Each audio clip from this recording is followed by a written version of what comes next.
Hi there, how's it going, all my viewers and pretty much anyone else who happens to be watching this video. Today I'm gonna be talking about basically moves and abilities that need to be changed. Like it's not even funny at this point anymore. Like, I can understand why some of these, don't need a buff. Like two particular abilities in general, they just don't need a buff, but some of these moves that I'm going to be talking about and certain abilities should at least be changed, if for no other reason than to make the Pokemon, if not competitively viable, then generally viable, at least in my opinion.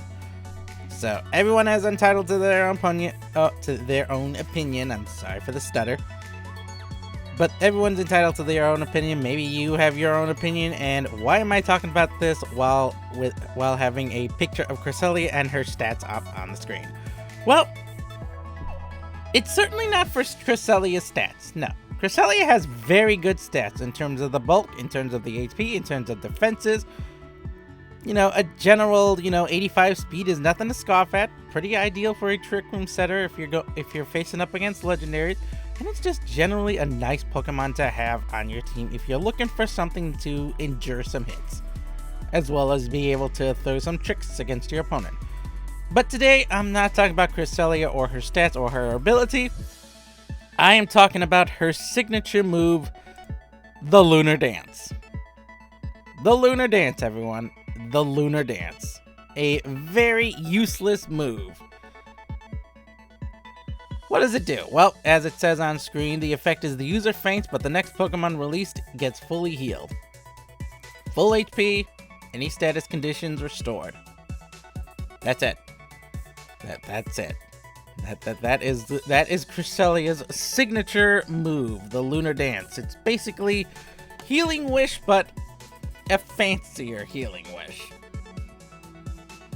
And even in Alola, this move was useless. When the Pokemon used this, when Cresselia used this, while holding a Z move, while holding Psychium Z, it did nothing.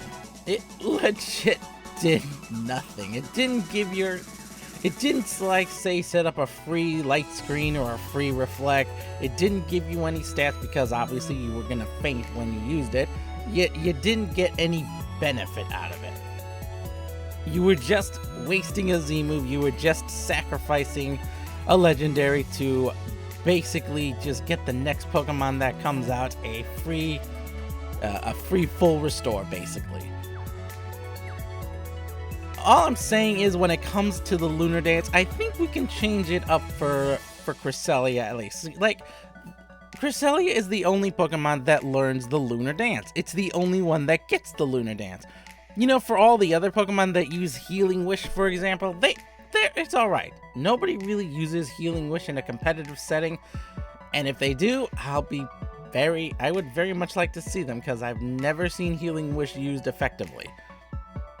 But Lunar Dance should do something different, in my opinion. For next generation, I think what Lunar Dance should do is, if Cresselia is going to sacrifice herself for the greater good, sacrifice herself for the team, instead of giving the next Pokemon that comes out a full restore, what they should do is, gain some stats.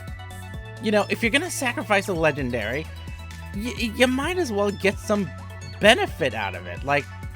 Sure, Xerneas has Geomancy, but it has to sacrifice a turn to be able to set that up, and especially in the competitive setting, giving up a turn of offensive pressure, forcing your Pokemon to redirect all attacks, and just hope your Xerneas does not get blown up that turn. The trade-off is you get a massive boost in speed and offensive power, as well as special defensive power with Xerneas. The trade-off is there. You spend one turn, setting yourself up so that the next turn you blow your opponent up. With Cresselia, you just sacrifice a really bulky Pokemon that can, stall out your opponent and bring you victory to give your next Pokemon a full restore. It's just not a trade-off. So if you're gonna sacrifice Cresselia should at least be able to give, some stats to your allied Pokemon. or to at least the next Pokemon that comes out. You know, it's a nice benefit. It's a nice trade-off. Like, I'm not saying make it exceptionally broken, but, maybe +1 in, +1 in everything.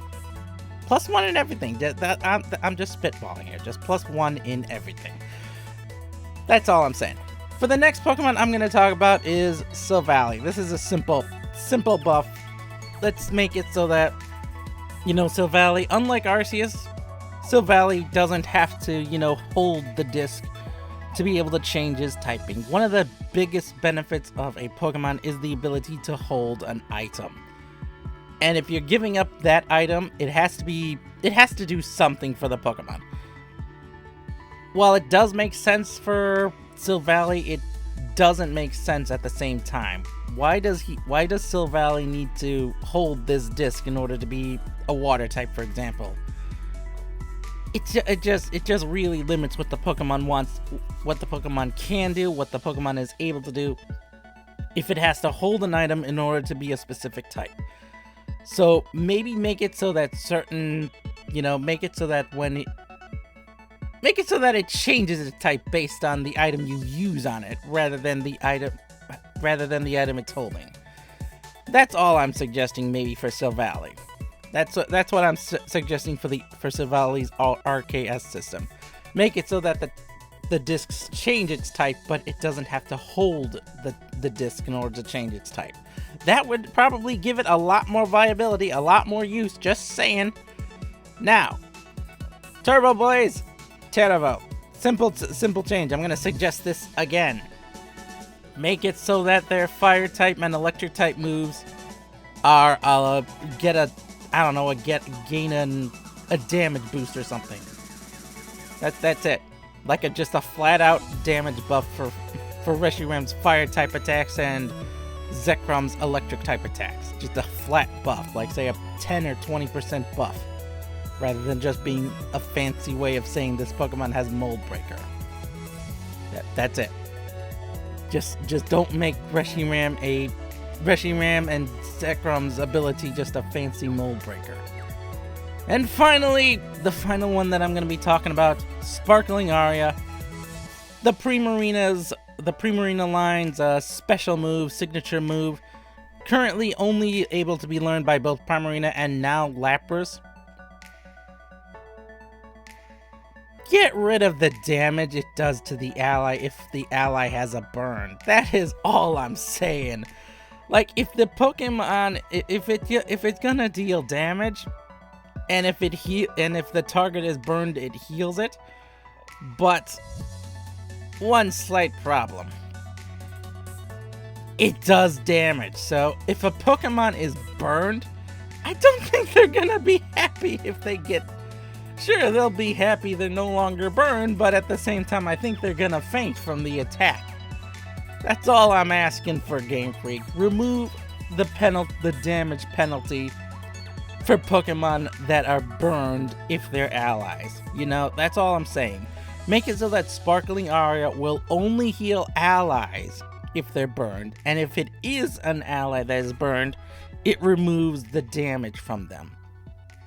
That's what I'm suggesting. Sparkling Aria damages the opponent and the ally, but if the ally is burned, then the ally gets negated for the turn of the damage. So they get the burn removed, and they don't take damage from Sparkling Aria.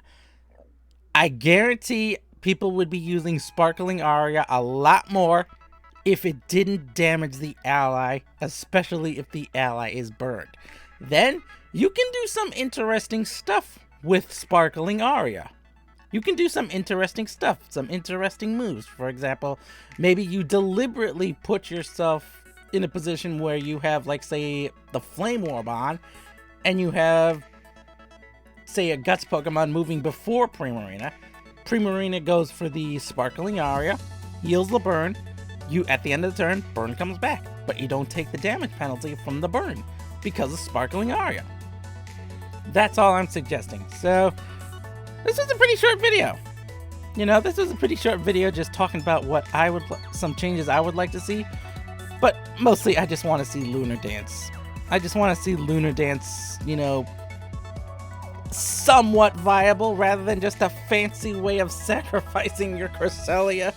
for a full restore. I've never seen Lunar dance outside of, me using it.